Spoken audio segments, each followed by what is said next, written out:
Al corte de esta grabación, todavía no estaba definida la decisión de los griegos sobre su aceptación o rechazo de las condiciones de los acreedores en torno a su deuda soberana. Sin embargo, lo que sí está claro es que cualquiera que sea el resultado, la volatilidad en los mercados financieros internacionales persistirá. El escenario se complica sobre todo por los cambios que se esperan en la política monetaria de Estados Unidos, que apuntan a un alza en las tasas de interés.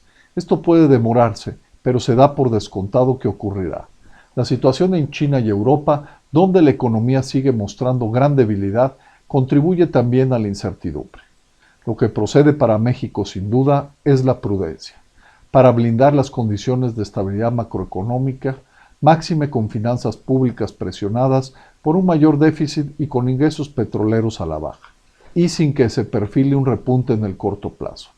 A pesar de estos factores de atención, el país está preparado para la volatilidad internacional y la segunda mitad del año luce más favorable para nuestra economía respecto a las tendencias más recientes.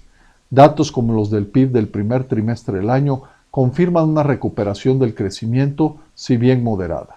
Igualmente se nota una tenue reactivación de la inversión y de manera destacada de la construcción, donde consideramos que ya se ha marcado un punto de inflexión con relación a la contracción que sufrió por más de 2 años. Si en los primeros meses del 2014 se registró una caída del 0.5% en el agregado de construcción e inversión, en este año hubo un crecimiento de casi 5.5%. Paralelamente hay muestras de que el consumo privado también se recupera, como igualmente ocurre con las ventas de tiendas minoristas. Inclusive el gasto público crece un poco más a pesar de los recortes anunciados para este y el próximo año.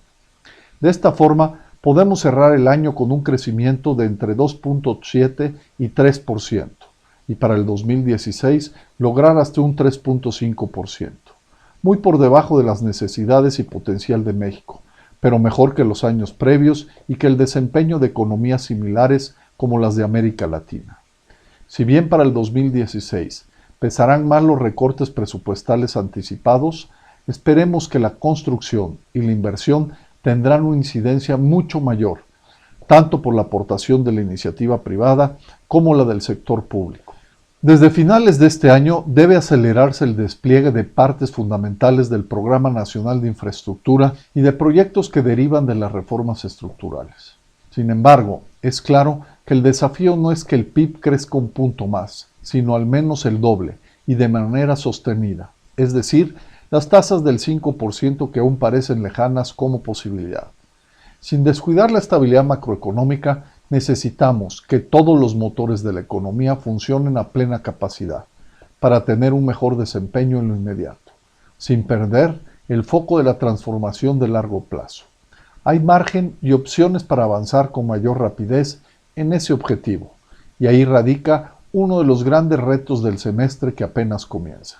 No podemos confiarnos solo en mantener la estabilidad y el dinamismo del sector externo, donde hay industrias como la automotriz que crece 5 veces lo que el país. Este componente también enfrenta sus propios factores de incertidumbre, al no estar asegurada una fase prolongada de crecimiento importante en Estados Unidos y más aún de la economía mundial.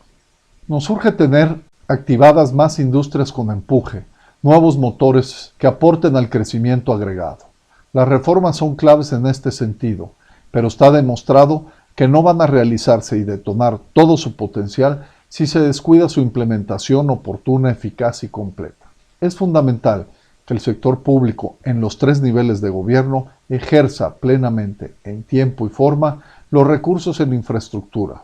El esfuerzo todavía se queda corto, como hemos señalado, aún con el ligero avance registrado en el primer trimestre. La inversión pública como porcentaje del PIB de 3.7% es uno de los datos más bajos en décadas. El proceso de rediseño presupuestal base cero es una oportunidad inmejorable para que el gasto público cumpla con eficiencia y transparencia sus objetivos y contribuya con mayor contundencia para que la economía nacional despegue de verdad. Este esfuerzo debe ser a fondo, no superficial, tratado como prioridad nacional de corto, mediano y largo plazo. Por otro lado, en materia de consumo, a pesar de las mejores ventas al menudeo en los primeros meses del año, falta ver su consistencia como tendencia y verificar qué tanto del repunte estuvo relacionado con el periodo electoral. Lo que es claro es que el principal factor de estancamiento sigue ubicado en el mercado interno, que al contrario es y debe de ser la mayor fuente de avance, porque en él operan y de él dependen la mayoría de las personas y de las empresas. Para lograr una reactivación más sustantiva del mercado interno, necesariamente requerimos de más empleos y de un mayor poder adquisitivo de la población. Para ello, el camino es más inversión y más productividad, con mejores condiciones para ambos factores, desde seguridad y Estado de Derecho hasta una mejor situación en la economía de personas y empresas, con más confianza en el futuro inmediato y el largo plazo. En ese sentido, vemos una gran oportunidad en la comprensión y apertura que hemos encontrado en las autoridades hacendarias, en los legisladores y partidos políticos, para que exista la flexibilidad que se requiere en materia tributaria de cara al proceso del paquete económico 2016. Se impone la prudencia ante el escenario complejo que se presenta en términos de finanzas públicas. No obstante, la responsabilidad también pasa por actuar ante la debilidad latente en la economía de ciudadanos y empresas, a través de medidas oportunas y ajustes que favorezcan precisamente el consumo y la inversión, el empleo y el crecimiento. Ahí radica la insistencia en recuperar la deducibilidad inmediata de inversiones, incrementar la deducibilidad de las prestaciones laborales y de las personas físicas, la eficiencia que pueda lograrse en la devolución de impuestos a las empresas cumplidas, entre otras acciones. Como señalamos, existe margen de maniobra para blindar mejor la estabilidad macroeconómica y al mismo tiempo crecer más. Son retos fundamentales para los meses que siguen.